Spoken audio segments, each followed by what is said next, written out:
Hi, my name's Aisha. Welcome back to my channel. I'm in the bathroom because this is the next space that I'm going to be making over.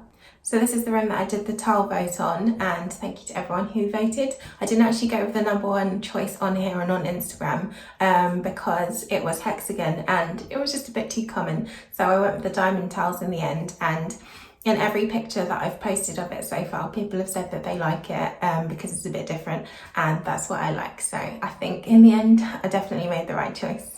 I'm going to break this makeover up into 2 parts, and I'm going to do that so that I can properly convey the process that I go through to get to the final result. I think sometimes I do things on a whim, and I think the hallway makeover was probably one of those things that I did on a whim, but usually I do actually properly plan things out. So what I'll do is I'll put a mood board together, I'll do some plans, I'll do some sketches and diagrams, I'll calculate what I need to calculate, and so I'm going to show you that process for this room.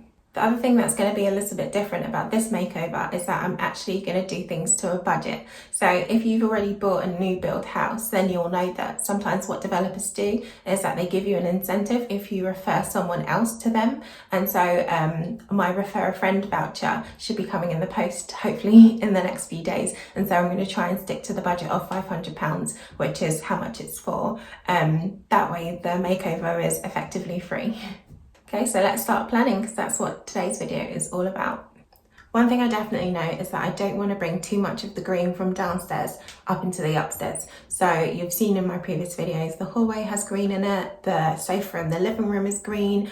I did the dining bench hack and the fabric that I used was green, and then there's a different coloured green in the cloakroom as well. So we've got a little bit of a green overlaid. So upstairs is not really going to feature that colour, and I think that's okay because plants are green anyway, and I have lots of plants upstairs. So technically the green is still there and it kind of will flow nicely from downstairs to upstairs in that sense.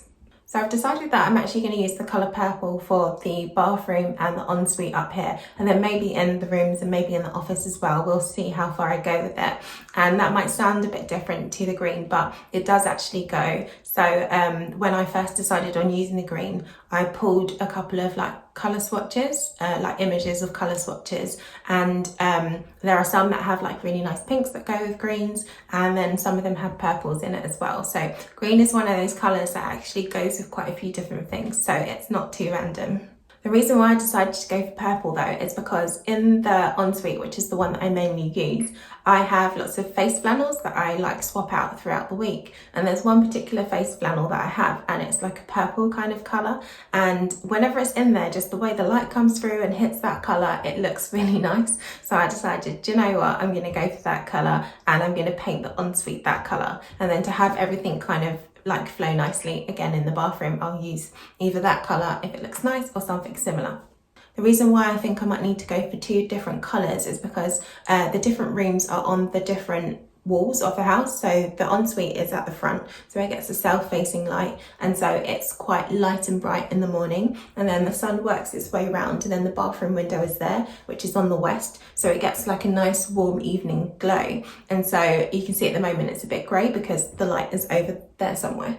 Even if I used the same colour for the ensuite and the bathroom, they would look different anyway, so I might as well just find a colour that properly matches each space. The other thing is that they actually have different flooring in them. So in the ensuite, I've got the penny round tiles, which are white with the white grout. And then in here, I've got the diamond Calcutta marble tiles. So it's got the blue-grey kind of veining of the marble. And so different colours are going to match differently, whereas that's quite neutral in that room. In here, you've got those blue-grey tones. The main tiles are obviously the same in the different rooms, but the flooring makes a difference, especially in here because the floor space is a bit bigger. It's the first thing you see when you walk in is those tiles on the floor. So a different colour purple to kind of pull in those blue tones. So what I'm going to do is I'm going to go to B&Q and pull a load of colour swatches and bring them back and just test them out to see which one is going to work. And also I need to find the one that matches the colour of the flannel as well.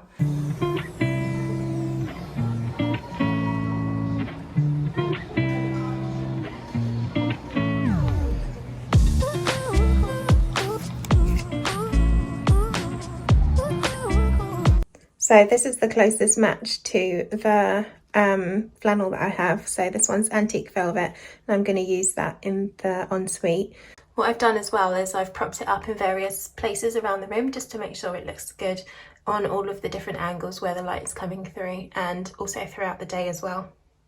I've done the same thing with these swatches as well, so you can see I didn't have a clue what was going to look good in here. So I just got a range of different colours that were within the purple kind of palette, some darker, some lighter, some brighter, and I wanted to bring them home so that I can see them against these tiles here and also the floor tiles. And what I've done is I have settled on this one, an Unfound Door. So this one looks quite good. It looks quite good against the tiles as well. It's looking good throughout the day. And this one's quite nice as well, but the only thing with this is it's a bit of a colder colour, so it is kind of okay with the tiles. It's just a bit too grey, I think. But what I might do is when I get an under counter cabinet, I might just maybe paint it that colour. So these two are looking quite nice together. And again, I've placed them around the room and they look good as well. So the only other thing I need to do in this room is actually seal these tiles. So I need to clean them up nicely and then put a seal down because of the marble. If anything acidic or like certain cleaning products get on it, then it will like damage them. So that's something I need to do. I haven't done it yet because I don't really use this room too much because it doesn't have a shower. So it's kind of been okay. But moving forward and using it long term, I kind of have to sort this out.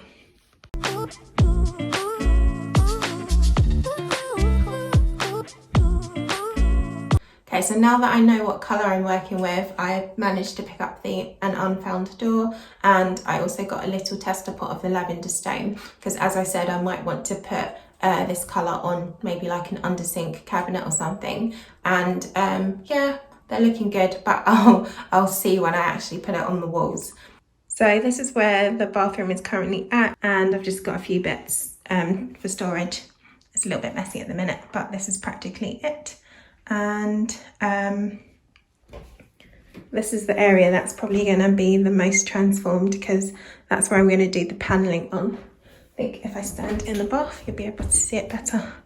And clearly you can see the solutions that we need. We need somewhere for the hand towels, we need somewhere for the toilet paper, and just, I guess, more storage to put bits and pieces on.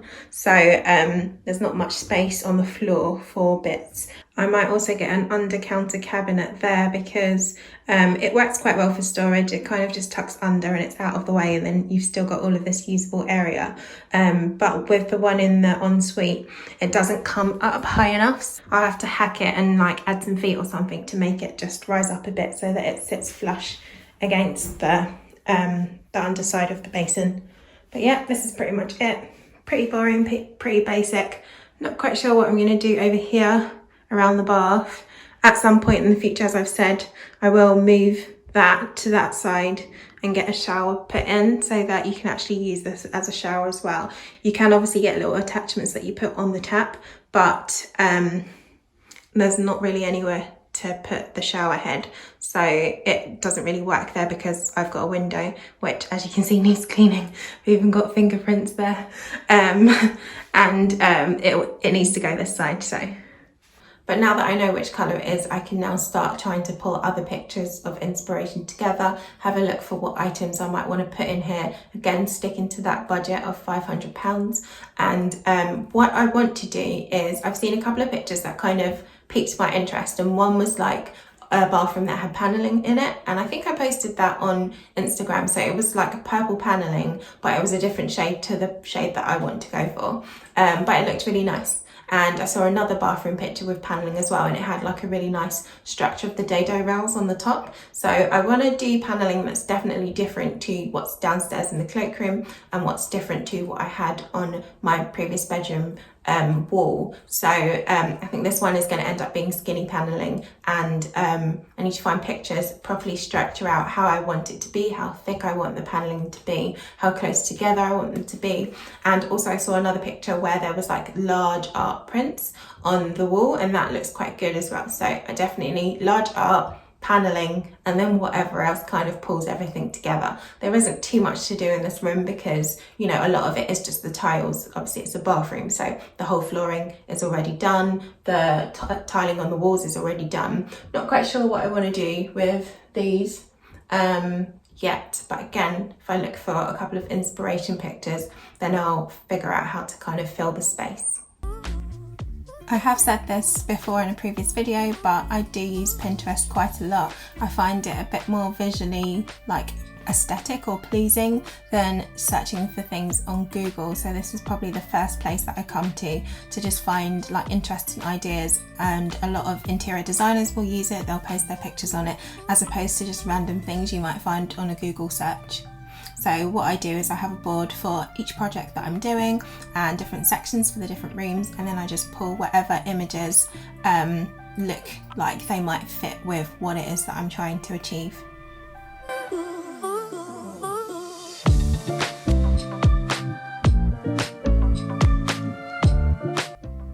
I will also use Google for specific images, or if there's something I know I've seen on a particular website that I want to maybe include in the projects that I'm doing, then I will specifically go and search for that in Google or on the actual website.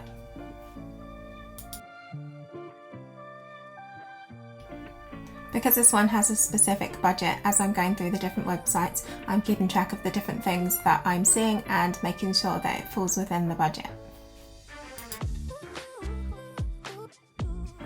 One thing that's good to do when you're doing mood boards and sketches and diagrams and all kinds of things that are going to help you with designing is to grab the colour palettes. So either Pinterest or Google, you can find images that use that colour, but you can also find the codes of the specific colour so that you can work that into your mood boards and into your drawings. So in this bit, I'm just pulling together all of those images and making a quick mood board. It's got all of the materials on it and the kind of colours that I'm going for and the ideas and some notes. Also, I will do sometimes plans, sometimes just elevations. In this case, I was focused on the one wall, so I just did an elevation, and it's kind of to scale using the squares on Procreate, and I'm just sketching out what it kind of might look like. And it's good because you can rotate things around and see which way do you want the frames to go, landscape or portrait. How does it look if the radiator is the same colour versus still being white? So you can like try a few ideas and get a really good feel for what it's going to be like. I did a poll over on Instagram to decide which light to buy, and most people wanted the simple one just by a tiny amount, so we're going to go with the simple one for this space. I'm liking what I've got so far. I think there's a few issues with it in that it looks good, but I still don't have anywhere to hang the towels, because if I use that whole entire wall for like pictures and the panelling, then where are the towels going to go if the pictures take up all of the space? So I'm thinking maybe like here, where this little cabinet is, if I use that for hooks, there's a bit of redundant space there. So maybe there, we'll see. I haven't quite finished figuring it out yet. And again, just need to double check what I'm putting on these walls. But what I'm going to do is I'm going to paint a base coat of the an unfound door colour onto the wall where the panelling is going to go. And the reason why I'm going to do that is because if the panelling is going to be skinny, then I don't want to be like trying to push the paint through the panelling to cover the wall properly so that there's no gaps. And so what I figured is if I paint the wall like up until 1.2 meters, then it will have a nice base coat, and then it's just the actual wood that I would have to paint rather than the wall. With downstairs it wasn't too bad because the whole wall was getting covered by the panelling, but on this one there's going to be gaps, so I think paint first, then panel, then that should be better. This bit's pretty self-explanatory. You tape, then you paint, and yeah, that's pretty much it. Okay, so the first coat is done, and I think I'm just going to leave it at one coat. It looks a bit uneven where it's drying. I did the skirting as well because I thought it would look a bit weird if there was a white bit there. Yeah, I'm not going to do the second coat because I'm going to have to paint it all again anyway when I put the panelling on. So this will kind of give me an idea of the colour. It's looking, let's see if I can go back here. It's looking a little bit dark in comparison to what I had on the, yeah, hopefully it dries a bit lighter, but it still looks okay though. So that's the first part of the DIY done. So to do the next pieces, I need to go shopping and get all of the bits that I need. So for example, the timber for the paneling, I need to buy that. I've got it all planned out, but I just need to actually go and buy it. They're not going to deliver it because the order isn't enough. And so I have to go and get it myself. Some of the bits are too long to go in the car, so I'll have to figure out how I'm going to do that. Hopefully, if I go to a different store than my local one, I think they can cut it down for me. But some of them I need to be longer. I don't know how I'm going to figure that out, but I'm going to try and figure that out. I also need to maybe do some DIYs for this as well. So those bathroom mirror cabinets are looking quite expensive. So I'm wondering if I can DIY something that's going to be cheaper. So I'm going to have a look at how much maybe like oak wood is, because pine wood is too yellow, as I've mentioned in previous videos. So I want something that's going to be a bit more like high quality looking. So if I find some oak wood that is cheap enough and the DIY for it is going to be easy enough to just get it done cheaper and easier, then I will do that. If not, then I'll just buy it because it should fit into the budget. But it would be nice to have some change left over from that £500. Also the art for the frames, I'll probably DIY that. There's a particular quote that I want. There's some really nice art on Etsy, but I have a particular quote that I like, so I think I might DIY something in a similar style but with my quote on it. So hopefully I can do that, and we'll see if I do that as a video. Maybe I'll do the DIYs as a separate part, I'm not sure yet. Let me know in the comments if you like that kind of DIY, because I feel like those videos have less views. So when I DIY wall art, it has less views. So if that's something you're interested in, or there's someone that's going to watch it and appreciate it, then I'll do it. If not, then I'll just get on with the rest of the makeover and just put the things in the space once they're done. So it just depends, let me know. I'm not quite sure when I'm going to be able to finish off the rest of the DIY. It all depends on when I can get all the stuff. I don't want to do what I did with like the cloakroom makeover, for example, and just be like, oh, I'm going to get some other stuff and put it in. I want to be able to just do it and have it all finished at one time. So whenever I can get all of the stuff in, make it, actually do the DIYs and stuff, and then film it and then edit it. I don't know how long that's going to take, so stay tuned. I have no idea what happened to the outro. I was going to add something else onto the end of it and then say goodbye, but that didn't happen. So I'm just here to say take care of yourself, and I will see you in the next video.